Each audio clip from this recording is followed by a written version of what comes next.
청취자 여러분, 역사는 반복된다는 말, 이거 정말 많이 듣는 얘기죠?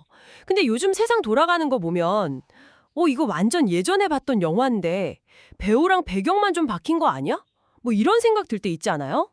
옷이나 기술은 막 달라졌는데, 그 밑에 흐르는 큰 줄기는 어쩜 그렇게 비슷한지, 놀라울 때가 있어요. 네, 정말 그렇죠. 그래서 오늘 우리가 좀 깊게 파볼 주제가 바로 이겁니다. 네, 오늘 저희는 레이 달리오라는 사람이 제시한 빅 사이클, 그러니까 이 거대한 순환이라는 개념을 한번 제대로 파헤쳐 보려고 합니다. 그가 말하는 5가지 거대한 힘, 이게 도대체 어떻게 세상을 막 뒤흔드는 건지 그의 유튜브 채널 자료를 바탕으로 한번 깊이 들어가 보죠. 네, 좋습니다. 오늘 분석의 목표는요, 이 5가지 힘들이 그냥 따로따로 노는 게 아니라는 거. 얘네들이 서로 어떻게 막 얽히고 설켜서 우리가 아는 그 국가의 흥망성쇠 있잖아요. 그 큰 그림을 만들어내는지를 명확하게 이해하는 데 있습니다. 아, 단순히 힘이 5개 있다. 이게 아니라 서로 어떻게 연결되는지. 그렇죠. 과거 사례들을 통해서 지금 우리가 겪는 이 변화들, 이게 어떤 맥락인지 좀 짚어보고요. 또 앞으로 그럼 뭐가 어떻게 될 수 있을까? 뭐 이런 생각의 실마리를 좀 찾아보는 거죠. 단순 정보 요약, 그거 말고요. 듣고 나서 하고 뭔가 탁 오는 거 있잖아요. 그런 통찰을 드리고 싶습니다. 좋습니다. 기대되는데요.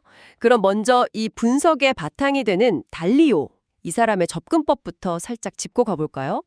이분이 평생을 글로벌 거시 투자자로 살았다고 하잖아요. 네, 맞아요. 그래서 이 세상이 왜 이렇게 돌아가는지 그 원인과 결과, 인과관계를 엄청나게 파고든 사람이에요.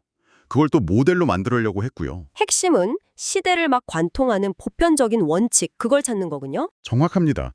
뭐 이런 말 있잖아요. 복잡하게 만드는 건 누구나 하지만 단순하게 만드는 건 천재의 영역이다. 아, 그렇죠. 오늘 달리오의 눈을 빌려서 이 복잡한 세상을 움직이는 것 큰 힘들을 아주 명쾌하게 한번 들여다보자는 거죠. 좋습니다. 그럼 그 5가지 거대한 힘이 뭔지부터 좀 알려주시죠. 네, 달리오가 딱 지목한 변화의 핵심 동력, 그게 5가지인데요. 첫째는 여러분도 많이 들어보셨을 거예요. 부채, 그리고 신용, 화폐, 경제 사이클. 이게 첫 번째고요. 아, 경제 문제. 네.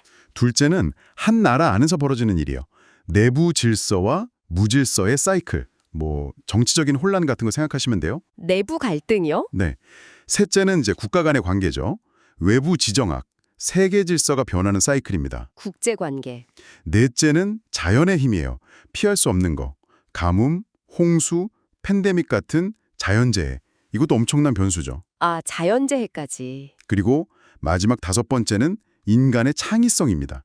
특히 세상을 확 바꿔놓는 신기술의 등장. 이게 5번째 힘이에요. 와, 부채, 내부 갈등, 국제관계, 자연재해, 기술. 이 5가지군요. 근데 이게 각자 따로 노는 게 아니라면서요. 서로 막 영향을 주고받는다고요? 네, 바로 그겁니다. 이 5가지가 따로따로가 아니라 서로 막 영향을 주고받으면서 엄청나게 긴 주기의 패턴을 만들어낸다는 거예요. 그게 바로 달리오가 말하는 빅 사이클인 거죠. 아하, 그래서 지금 우리가 겪는 뭐 여러 위기나 변화 같은 것도 결국 이 거대한 사이클의 일부다. 이렇게 볼 수 있다는 거군요. 정확합니다. 그 틀로 보면 현재 상황이 좀 더 명확하게 보일 수 있다는 거죠. 흥미롭네요. 그럼 첫 번째 힘부터 한번 지리로 파보죠. 부채, 신용, 화폐, 경제 사이클. 여기에도 짧은 주기랑 긴 주기가 있다고요? 네.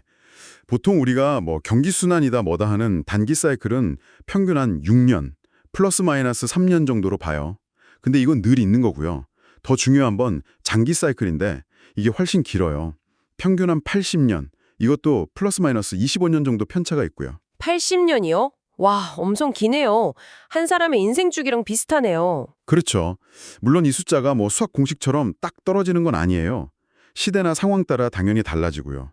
중요한 건 이런 짧은 경기 변동 너머에 훨씬 더 긴 호흡의 주기가 존재하고 그게 진짜 판을 바꾸는 근본적인 변화를 가져온다는 거죠. 그 긴 주기를 움직이는 핵심 동력이 결국 빚이다. 감당 못할 수준의 빚. 맞습니다. 너무 많은 빚. 그러니까 부채 자산이랑 부채가 너무 많이 쌓이는 게 문제의 시작이에요.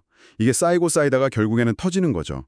심각한 부채 위기나 뭐 예전에 봤던 뱅크런 같은 금융공황으로요. 사람들이 막 은행으로 달려가는 그런 거요? 네, 사람들이 갑자기 내 통장에 찍힌 이 숫자, 이거 진짜 돈 맞아? 이걸로 물건 살 수 있나? 하면서 실제 돈으로 바꾸려고 할 때, 근데 생각했던 것만큼 살 수 없다는 걸 깨닫는 순간, 그때 위기가 확 번지는 겁니다. 아, 듣고 보니까 그럼 중앙은행이 막 돈 찍어내는 거 있잖아요. 그게 당장은 좀 괜찮아 보이는데, 그렇죠. 급한 불은 끄는 것처럼 보이죠. 네. 근데 결국은 그냥 문제 터지는 걸 뒤로 미루는 거 아닌가? 뭐 이런 생각도 드네요. 약간 돌려막기. 정확히 보셨어요. 위기가 닥치면 중앙은행은 거의 선택지가 별로 없어요. 부채의 화폐화, 이걸 하게 됩니다. 그 부채의 화폐화요? 그게 돈 찍어서 빚 갚는다는 거죠. 네, 말 그대로 돈을 엄청 찍어내서 빚 갚는 걸 쉽게 만들어주는 거예요. 당장은 위기를 넘기는 것처럼 보이지만 결과적으로는 돈 가치, 빚 가치를 다 떨어뜨리는 거죠. 그게 이제 인플레이션이나 화폐 가치 하락으로 이어지는 거고요. 그렇죠. 악순환이 될 수 있는 거죠. 근데 자료를 보니까 지금 우리가 이 장기 부채 사이클의 상당히 후반부에 와 있을 가능성이 높다. 달리오가 말하는 5단계라고 하던데요. 이게 구체적으로 어떤 상태를 말하는 건가요? 5단계. 그게 보통 이제 부채가 정말 어마어마하게 많고요. 그와 동시에 사회 내부 갈등, 또 국가 간의 갈등, 이런 게 극도로 심해지는 시기를 말해요. 갈등이 심해진다. 네, 역사적으로 보면 대공황이나 큰 전쟁 같은 거대한 격변이 일어나기 직전 단계, 이렇게 비유되기도 합니다. 와, 듣기만 해도 좀 무서운데요. 그렇죠. 우리 대부분은 사실 평생 이런 시기를 직접 겪어보지는 못했잖아요. 하지만 역사 속에서는 이런 종류의 아주 급진적인 변화가 여러 번 있었다는 거예요. 실제로 과거에 빚이 너무 많았던 나라들이 어떤 극단적인 조치들을 했는지 자료에 사례가 쭉 나오더라고요. 뭐 다른 나라한테 막 압력 넣어서 자기네 빚 사라고 하거나 영국 사례. 네, 그런 경우도 있었죠. 아니면 적대국 자산을 그냥 동결시켜버리고 미국이 일본이나 러시아한테 했던 것처럼 심지어 아예 그냥 돈을 막 찍어내서 빚 부담을 줄여버리는 히틀러 독일 사례 이런 것까지요. 그렇죠. 정말 극단적인 방법들이죠. 그리고 자산 해외로 못 나가게 하려고 세금을 엄청 때리거나 외환 통제하고 심지어 화폐 개혁까지 했다는 걸 보면 와, 정말 절박했구나 싶더라고요. 맞습니다. 정말 국가가 할 수 있는 거의 모든 수단을 동원하는 거죠. 물론 지금 다시 한번 강조하지만 이건 과거 사례일 뿐이고 앞으로 꼭 이렇게 된다 이런 예측은 절대 아니라는 점. 네. 당연하죠. 어디까지나 과거의 패턴을 보면서 현재를 좀 더 깊이 이해하려는 시도니까요. 자, 근데 이런 경제적인 위기는요, 필연적으로 사회 내부에 큰 불만과 분열을 가져오게 돼요. 이게 바로 달리오가 두 번째 힘으로 꼽은 거랑 연결됩니다. 내부 질서와 무질서 사이클요. 아, 경제 문제가 결국에는 정치 문제, 사회 갈등 문제로 번진다. 이 말씀이시군요. 이것도 주기가 있다고요? 네. 국가 내부의 정치적인 안정, 그리고 불안정. 이것도 장기적으로 보면 대략 한 80년, 플러스 마이너스 25년 정도의 사이클을 보인다고 해요. 단기 사이클도 물론 있고요. 이것도 80년 주기군요. 네, 비슷하죠. 여기서도 핵심은 힘의 균형이에요. 기존 질서에 도전하는 세력, 이 세력이 점점 강해져서 기존 권력을 막 위협하고 이제 좀 바꿔야 한다, 이런 목소리가 커질 때 그때 질서가 뒤바뀔 가능성이 높아지는 거죠. 양쪽 힘이 비슷비슷하면? 그러면 이제 충돌하는 거죠. 내부 투쟁으로 이어지기 쉬운 겁니다. 자료에서는 특히 그 민주주의 체제가 약해져서 독재로 넘어가는 과정, 여기에 주목하더라고요. 어떤 조건에서 그런 일이 잘 벌어지나요? 주로 한 3가지 조건이 겹칠 때 좀 위험 신호가 켜진다고 봐요. 첫째는 빈부격차나 가치관 대립 같은 게 너무 심해질 때 사회가 쫙 갈라지는 거죠. 양극화요? 그렇죠. 둘째는 경제 상황이 너무 안 좋아져서 사람들이 먹고 살기 힘들어질 때 불만이 쌓이겠죠. 네. 셋째는 그 민주주의 시스템 안에서 리더십이 막 분열되고 약해서 문제를 해결하지 못할 때예요. 아, 이거 민주주의 해봤자 답 없네, 이런 생각이 퍼지는 거죠. 아, 그럴 때 사람들은 뭔가 좀 강력한 리더, 확 휘어잡는 사람을 원하게 되는 건가요? 맞아요. 타협하고 합의하고 이런 민주주의 방식이 실망하고 뭔가 좀 시원하게 문제를 해결해줄 강력한 뭔가를 찾게 되는 심리가 작용하는 거죠. 와, 그럴 때 등장하는 인물이 바로 데마고그, 선동가라는 거군요. 플라톤이 이미 기원전에 이걸 경고했다는 게 진짜 놀랍네요. 네, 플라톤이 봤을 때 민주주의가 좀 타락하면 대중의 감정을 막 자극하고 이거 하면 당장 좋아져, 이런 즉각적인 이익을 약속하는 선동가가 나타나기 쉽다고 본 거예요. 왠지 요즘에도 좀 보이는 것 같기도 하고. 그렇죠. 이들은 복잡한 문제를 아주 단순하게 딱 잘라서 얘기해요.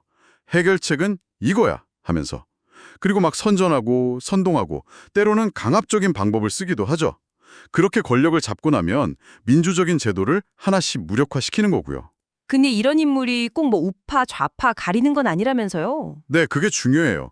부유층이나 엘리트 쪽을 등에 업은 우파에서도 나올 수 있고 반대로 소외된 대중을 기반으로 한 좌파에서도 나올 수 있다는 거예요.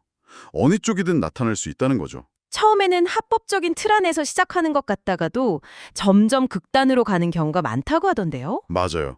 보통 한 3년에서 5년, 그 정도 시간을 두고 점진적으로 권력을 강화해요. 반대 세력 찍어 누르고, 그러면서 아주 강력한 중앙 집권적인 독재적인 체제로 나아가는 경향이 있어요. 그렇게 되면 또 그 다음은 네. 그런 체제는 종종 아주 강한 민족주의나 군국주의, 심지어 막 영토를 확장하려는 팽창주의적인 야심으로 이어지기도 하고요. 역사 속에서 그런 사례는 뭐 정말 많죠. 자료에서도 고대 로마의 카이사르부터 시작해서 나폴레옹, 무솔리니, 히틀러, 2차 대전 전에 일본 군부 지도자들까지 쭉 언급되더라고요. 네, 정말 많죠. 이것도 다시 한번 어디까지나 과거 사례일 뿐이라는 점, 네, 강조해야겠습니다. 그렇죠. 그런데 자료가 작성된 시점 2025년 3월 기준으로도 과거와 비슷한 이유로 정치 지형이 좀 강경 우파 쪽으로 움직이는 경향이 여러 나라에서 보인다. 이런 지적이 있었어요. 아, 그래요? 네. 마치 강력한 CEO처럼 좀 국가를 확실하게 이끌어주길 바라는 그런 심리가 작용할 수 있다는 거죠. 뭔가 이해는 되는데 좀 불안하기도 하네요. 그래서 여기서 그 액튼경의 유명한 경고 있잖아요. 권력은 부패하고 절대 권력은 절대적으로 부패한다. 이 말을 다시 한번 생각해 볼 필요가 있는 거죠. 아, 권력 분립과 견제, 이게 왜 중요한지 딱 보여주는 대목이네요. 맞습니다. 자, 그럼 경제 위기가 내부 갈등으로 또 내부 갈등이 이런 권력 구조의 변화로 이어지는 흐름을 봤는데요. 이런 국내 문제뿐만 아니라 국가 간의 관계, 즉 국제 질서도 변하는 사이클이 있다. 이게 세 번째 힘이군요. 네, 맞습니다. 외부 질서와 무질서 사이클, 바로 세계 질서의 변화입니다. 국가 간의 관계도 보면요. 평화롭고 막 서로 잘 지내면서 번영하는 시기가 있는가 하면 엄청 갈등하고 파괴적인 시기가 반복돼요. 근데 문제는 뭐냐면 국가 내부와는 달리 전 세계를 아우르는 어떤 효과적인 정부나 시스템 같은 게 없잖아요. 그렇죠. 뭐 유엔 같은 게 있긴 하지만 네. 그래서 국제관계는 본질적으로 보면 갈등이나 무질서 상태에 더 가깝다. 이렇게 보는 겁니다. 아, 그래서 뭐 정글의 법칙이냐 아니면 다 같이 좀 잘 살아보자냐 이런 분위기가 계속 왔다 갔다 한다는 거군요. 일방주의냐 다자주의냐. 네, 맞아요. 그런 순환이 나타나는 거죠. 일방주의는 뭐 힘센 나라가 내 이익이 최우선이야 하는 방식이고 다자주의는 아니야, 우리 국제적으로 협력하고 평화롭게 공존해야지 하는 방식이고요. 근데 달리오 분석에 따르면 역사적으로 그 다자주의가 제대로 힘을 발휘했던 시기는 생각보다 엄청 드물었다면서요. 네, 그게 좀 충격적일 수 있는데 그렇다고 봐요. 아, 정말요? 아니, 그럼 언제 다자주의가 그나마 좀 작동했던 건가요? 주로 이제 끔찍한 전쟁이 끝나고 나서 모두가 싸움에 완전히 지쳤을 때, 그리고 동시에 압도적인 힘을 가진 강대국이 나타나서 질서를 딱 강제할 때, 그럴 때 잠깐 나타났다는 거죠. 아, 전쟁 끝나고 나서 잠깐. 네. 예를 들면 1648년에 30년 전쟁 끝나고 맺은 베스트팔렌 조약, 그때 잠깐. 또 2차 세계대전 끝나고 미국이 주도해서 만든 유엔이나 IMF 체제, 이때 잠깐. 하지만 역사의 대부분을 보면 그냥 힘의 논리가 지배하는 잔혹한 일방주의, 이게 거의 기본값에 가까웠다. 이렇게 자료는 지적합니다. 그럼 지금은 어떤 시기라고 보는 건가요? 지금 우리가 사는 시대는? 자료는 현재 그 다자주의가 점점 힘을 잃고 다시 각자 도생, 즉 일방주의와 자국이익 우선주의가 강해지는 전환기에 있다고 주장을 해요. 전환기요? 네. 트럼프 전 대통령의 발언들을 예로 들면서 과거에는 정말 상상하기 어려웠던 그런 주장들이 이제는 뭐 너무 익숙하게 들리잖아요. 네, 그렇죠. 그리고 동맹관계 같은 것도 예전처럼 막 끈끈한 게 아니라 이해관계에 따라서 너무 쉽게 빠르게 변할 수 있다는 점, 이런 걸 지적하죠. 이건 역시 빅사이클의 현재 단계에서 나타나는 아주 전형적인 모습이다. 이렇게 분석하는 겁니다.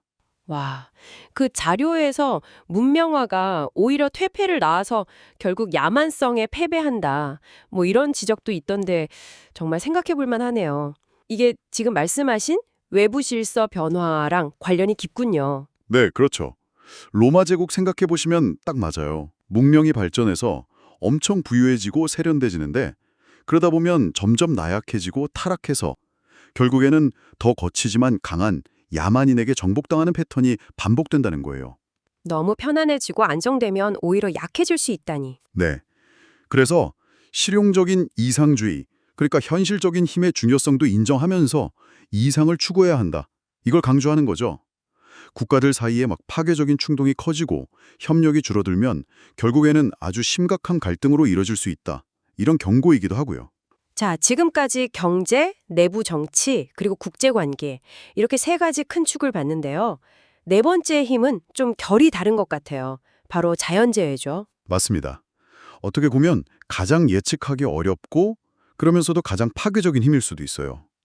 역사적으로 보면 전쟁보다 오히려 자연재해 때문에 사람이 더 많이 죽거나 사회가 무너진 경우가 더 많았다는 분석도 있거든요. 아, 그래요? 전쟁보다 더요? 네, 뭐 가뭄이나 홍수 아니면 우리 얼마 전에 겪었던 팬데믹 같은 전염병 이런 것들이죠. 자료에서는 최근에 이런 자연재해가 더 자주 발생하고 피해 규모도 훨씬 커지고 있다. 이렇게 지적하던데요. 원인이 뭐든 간에요. 네, 맞아요. 원인이 뭐 환경 파괴다 아니다. 인구 밀도가 너무 높아져서다 아니다. 국제 교류가 너무 많아져서다. 뭐 여러 분석이 있지만 재해 자체가 늘고 있다는 그 사실 자체는 뭐 논쟁의 여지가 없어 보입니다. 근데 이 문제도 다른 힘들이랑 또 얽혀 돌아간다면서요.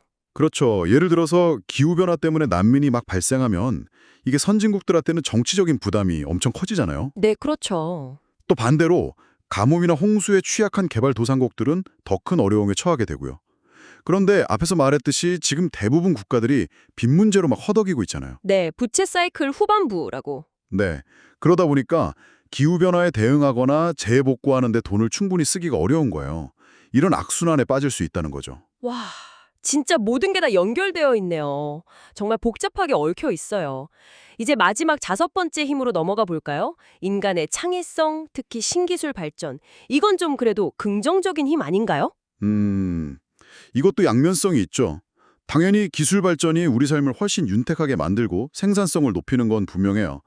하지만 동시에 그 기술이 더 강력한 무기를 만드는 데 쓰이거나 아니면 사회적인 불평등을 더 심화시키는 데 쓸 수도 있잖아요. 아, 그렇죠. 핵무기 같은 거 생각하면. 네, 특히 요즘 엄청 주목받는 인공지능, AI 같은 기술은 그 잠재력이 뭐 어마어마하니까 기대도 크지만 동시에 우려도 만만치 않은 그런 상황이죠. 이 기술 발전도 다른 힘들과 상호작용을 한다고요? 물론이죠. 보통 경제가 좋고 사회가 안정적일 때 기술 발전 속도가 더 빨라지는 경향이 있어요.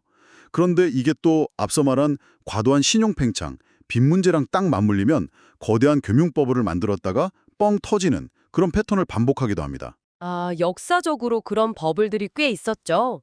자료에서도 뭐 18세기의 남해 거품 사건이나 19세기 철도 광풍, 또 얼마 전 닷컴 버블 같은 사례들을 쭉 언급하더라고요. 네, 맞아요. 뭔가 엄청 유망해 보이는 신기술에 돈이 막 몰렸다가 결국에는 와르르 무너지는 그런 거요. 네, 그런 사례들이 기술 발전이라는 이 긍정적인 힘이 어떻게 부채 사이클과 결합해서 오히려 불안정을 가져올 수 있는지 이걸 잘 보여주는 거죠. 자, 이렇게 5가지 힘.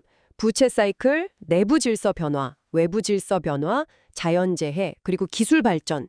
이걸 하나씩 쭉 살펴봤는데요. 와, 듣고 보니 정말 이 5가지가 그냥 따로 움직이는 게 아니네요. 서로 막 영향을 주고받으면서 지금 우리가 보는 이 복잡한 세상의 변화를 만들어내고 있다. 이런 느낌이 확 드네요. 바로 그 점입니다. 그게 달리오가 강조하는 빅사이클의 핵심이에요. 지금 우리가 목격하는 높은 부채 수준, 뭐 정치적인 양극화, 국제적인 긴장 고조, 기후 문제의 심각성, 또 엄청나게 빠른 기술 변화. 이런 현상들이 다 따로따로가 아니라 이 거대한 5가지 힘이 서로 상호작용하는 그 속에서 나타나는 모습이라는 거죠. 역사가 완전히 똑같이 반복되지는 않겠지만 네, 그렇죠. 하지만 이 틀을 통해서 보면 마치 운율처럼 반복되는 어떤 패턴 같은 걸 읽어낼 수 있다. 이겁니다. 운율. 재미있는 표현이네요. 청취자 여러분께서는 이 빅사이클이라는 렌즈를 통해서 지금 세상 돌아가는 모습들을 어떻게 보고 계신가요? 앞으로 다가올 변화에 대해서 어떤 준비나 생각을 좀 해볼 수 있을지 한번 각자 고민해 보시면 좋겠습니다. 네, 오늘 저희가 살펴본 이 달리오의 빅사이클 이론은 분명히 이 복잡한 현실을 이해하는데 아주 유용한 도구를 제공한다고 생각해요. 5가지 거대한 힘이 어떻게 얽혀 돌아가는지 그 구조를 보여주니까요. 그런데 교수님, 결국 이 모든 거대한 힘들의 흐름 속에서 제일 중요한 건 뭘까요? 뭐 하나를 꼽으라면. 그게 참 어려운 질문인데요. 자료 마지막 부분에 아주 의미심장한 질문이 하나 나옵니다. 이 모든 힘들을 움직이는 가장 근본적이고 어쩌면 가장 결정적인 요인. 그건 결국 사람들이 서로 어떻게 관계를 맺고 문제를 풀어가는가. 여기에 결려 있다는 거예요. 사람들이 서로 어떻게 관계 맺는가? 네. 즉, 우리가 서로 협력할 거냐, 아니면 서로 싸우고 갈등할 거냐, 이 문제라는 거죠. 아, 기술은 정말 눈부시게 발전했잖아요. 그런데 인간의 본성, 뭐 두려움, 탐욕, 우리 편 내 편 가르는 부족주의 같은 거, 이런 건 사실 수천 년 전이나 지금이나 크게 다르지 않다는 거예요. 그러네요. 기술은 변해도 사람은 잘 안 변하는. 네. 그래서 진정한 의미의 협력이라는 게 여전히 어쩌면 가장 어려운 과제일 수 있다. 이렇게 보는 거죠. 와, 과연 우리는 과거의 그 갈등 패턴을 넘어서서 협력의 길을 찾을 수 있을까요? 아니면 또다시 그 역사의 운율에 맞춰서 갈등의 길을 걷게 될까요? 이 정말 묵직한 질문을 청취자 여러분께 남겨드리면서 오늘 이야기 여기서 마무리해야 할 것 같습니다. 다음에 더 흥미로운 주제로 찾아뵙겠습니다.